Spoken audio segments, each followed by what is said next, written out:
नमस्ते और audio book with विशाल में आपका स्वागत है। आज हम एक्सप्लोर करने वाले हैं एक बहुत ही बुनियादी और सच कहूं तो एक बहुत ही गहरा दार्शनिक सवाल।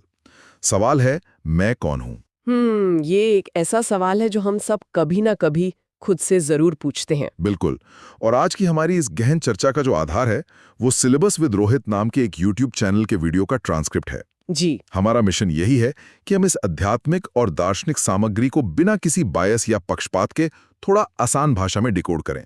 जो बातें वहां बताई गई हैं उन्हें ज्यों का त्यों रखें। एकदम सही।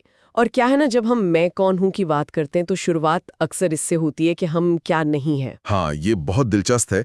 चलिए इसे थोड़ा खोलकर समझते हैं, क्योंकि ये मुझे बिल्कुल एक प्याज छीलने जैसा लगता है। जैसे हम प्याज की परतें उतारते जाते हैं और अंत में क्या बचता है? कुछ नहीं।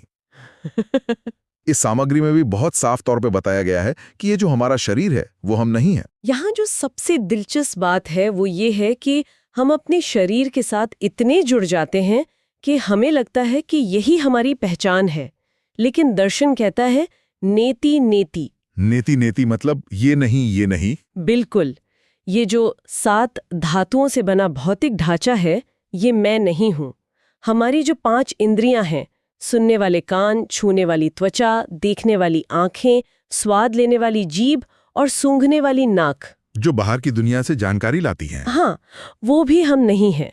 और सिर्फ यही नहीं, हमारी जो 5 कर्म इंद्रियां हैं, जैसे बोलना, चलना, पकड़ना, ये सब भी हमारी असली पहचान नहीं है। हाँ, ये थोड़ा अजीब लग सकता है सुनने वालों को। मतलब शरीर के अंदर जो प्राण हैं, जो सांसें हमें जिंदा रखे हुए हैं, वो प्राण भी हम नहीं है। और सबसे बड़ी बात, हमारा जो सोचने वाला मन है, जो ये सब सोच रहा है, वो भी हम नहीं है। या ज्ञान भी हम नहीं है। तो सवाल उठता है कि अगर हम ये सब बाहरी परतें हटा दें तो बचता क्या है? क्या बचता है? बचती है शुद्ध जागरूकता, एक अवेयरनेस, जिसकी अपनी एक प्रकृति है, अस्तित्व, चेतना और आनंद। सत चित आनंद। बिल्कुल।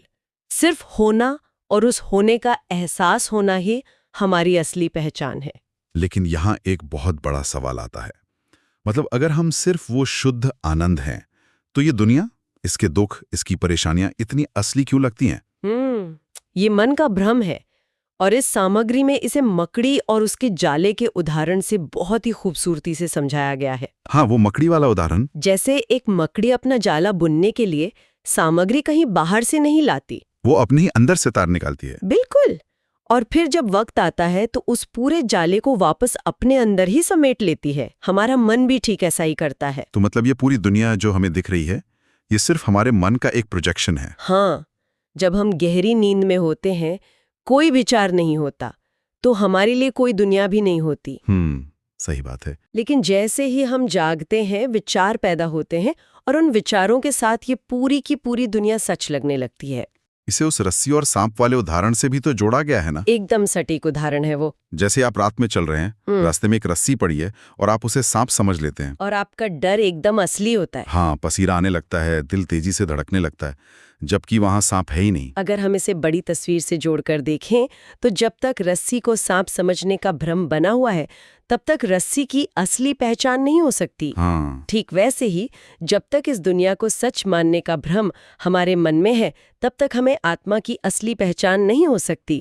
मन जब बाहर की तरफ भागता है तो दुनिया दिखती है और आत्मा छुप जाती है। और जब मन शांत होता है तो दुनिया हट जाती है और असली मैं दिखाई देता है। बिल्कुल। लेकिन मन को शांत करना इतना आसान तो है नहीं। तो इस सामग्री के हिसाब से सबसे सीधा रास्ता क्या है? आत्म पूछताछ, या जिसे हम सेल्फ इंक्वायरी कह सकते हैं। मैं कौन हूं वाला रास्ता। हाँ, देखिए, मन असल में है क्या? वो सिर्फ विचारों का एक झुंड है। और इन सब विचारों में जो सबसे पहला विचार उठता है वो मैं का विचार है। यही अहंकार है। इसी मैं के बाद बाकी सारे विचार आते हैं। तो जब भी कोई विचार आए, जैसे मुझे भूख लगी है या मुझे गुस्सा आ रहा है, तो उसमें उलझने के बजाय वहीं रुककर खुद से पूछना चाहिए, ये विचार किसको आया? और जवाब आएगा मुझे आया। और जैसे ही ये जवाब आए, तुरंत दूसरा सवाल पूछना चाहिए, मैं कौन हूँ? वाह, मतलब हम उस मैं को ही पकड़ने की कोशिश कर रहे हैं जहां से सब शुरू हुआ। बिल्कुल। और ऐसा बार बार करने से मन धीरे धीरे अपनी जड़ में वापस चला जाता है। वो जो लकड़ी और आग वाला उदाहरण है वो इसे बहुत अच्छे से साफ करता है। हाँ, वो मेरा पसंदीदा हिस्सा है। जैसे हम आग को हिलाने के लिए या बाकी लकड़ियों को जलाने के लिए एक लकड़ी का इस्तेमाल करते हैं, वो लकड़ी बाकी सब चीजों को तो जला देती है, लेकिन अंत में क्या होता है? अंत में वो खुद भी उसी आग में जलकर भस्म हो जाती है। ठीक वैसे ही मैं कौन हूं का ये विचार बाकी सभी फालतू विचारों को खत्म कर देता है और अंत में वो खुद भी शांत हो जाता है, और फिर जो बचता है वो शुद्ध आत्मा की चमक है। ये वाकई बहुत पावरफुल है। लेकिन हम देखते हैं कि दुनिया में मन को शांत करने के और भी बहुत सारे तरीके बताए जाते हैं। जैसे लोग सालों साल प्राणायाम करते हैं, सांसों को रोकते हैं, ध्यान लगाते हैं, मंत्र पढ़ते हैं, या फिर एकदम सादा सात्विक भोजन करते हैं। इससे एक बहुत ही महत्वपूर्ण सवाल खड़ा होता है, क्या ये सारे तरीके मन को हमेशा के लिए शांत कर सकते हैं? क्या ये पक्का इलाज है? स्रोत इस पर बहुत स्पष्ट है, नहीं। ये सिर्फ तब तक काम करते हैं जब तक आप वो अभ्यास कर रहे हैं। मतलब सांस रोकने वाला जो तरीका है। हाँ, जब आप सांस रोकते हैं तो मन शांत हो जाता है, लेकिन जैसे ही सांस वापस अपनी गति में आती है, मन फिर से भागने लगता है, विचारों का शोर फिर शुरू हो जाता है। क्योंकि मन और सांस दोनों का स्रोत एक ही है। गहरी नींद में मन शांत रहता है, लेकिन सांस चलती है शरीर को जिंदा रखने के लिए। लेकिन असली समाधि में जहां मन पूरी तरह खत्म हो जाता है, वहां सांस भी स्थिर हो जाती है। तो फिर ये जो ध्यान है या मंत्र जाप है, क्या ये सब बेकार है? नहीं, बेकार नहीं है। स्रोत इन्हें एक बहुत ही अच्छे उपकरण की तरह देखता है। वो चंचल हाथी वाले उदाहरण की तरह? बिल्कुल। एक चंचल हाथी की सूंड कभी खाली नहीं रह सकती, वो हमेशा इधर उधर कुछ टटोलता रहता है। पेड़ की डालियां तोड़ दी, कुछ भी उठा लिया। हमारा मन भी ऐसा ही है। हाँ, दिन भर नोटिफिकेशंस, चिंताएं, भविष्य का डर। तो महावत क्या करता है? वो हाथी की सूंड में एक भारी जंजीर पकड़ा देता है, ताकि वो उसी को पकड़े रहे। एकदम सही। मंत्र का जाप या किसी एक रूप पर ध्यान लगाना उसी जंजीर की तरह है। ये मन रूपी हाथी को एक जगह टिका देता है, वो एकाग्र हो जाता है। और फिर उस एकाग्र मन के लिए ये खोजना आसान हो जाता है कि मैं कौन हूं। और इसमें सात्विक भोजन भी बहुत मदद करता है। सादा खाना मन की पवित्रता बढ़ाता है, जिससे इस आत्मखोज के सफर में आसानी होती है। एक और चीज जो अक्सर लोग करते वो है बहुत सारी किताबें पढ़ना, दर्शन की, अध्यात्म की, भारी भारी किताबें। तो क्या किताबें पढ़कर मुक्ति मिल सकती है? स्रोत इस पर एक बहुत ही गहरी बात कहता है। सभी किताबें अंत में यही कहती हैं कि मुक्ति के लिए मन को शांत करना जरूरी है। बस इतनी सी बात है। हाँ, और एक बार जब आपको ये बात समझ आ गई तो फिर किताबों में क्या खोजना है? सही बात है। खोज तो अपने अंदर करनी है ना। आत्मा हमारे भीतर छिपी है 5 परतों के नीचे, और किताबें बाहर है। तो अंदर की चीज को बाहर कैसे ढूंढा जा सकता है? मतलब एक समय के बाद आपको वो सब भूलना पड़ता है जो आपने पढ़ा है, और खुद अनुभव करना पड़ता है। बिल्कुल। और यहीं पर गुरु की भूमिका आती है। वो बाघ और शिकार वाला उदाहरण रोंगटे खड़े करने वाला है। हाँ, स्रोत कहता है कि जैसे अगर कोई शिकार एक बार बाघ के मुंह में आ जाए तो उसका बचना नामुमकिन है। वैसे ही अगर कोई इंसान किसी सच्चे गुरु की कृपा दृष्टि में आ जाए तो वो कभी खो नहीं सकता, उसका उद्धार पक्का है। लेकिन गुरु सिर्फ रास्ता दिखा सकते हैं, उस रास्ते पे चलना खुद ही पड़ता है। अपनी समझ की आंख खुद ही खोलनी पड़ती है।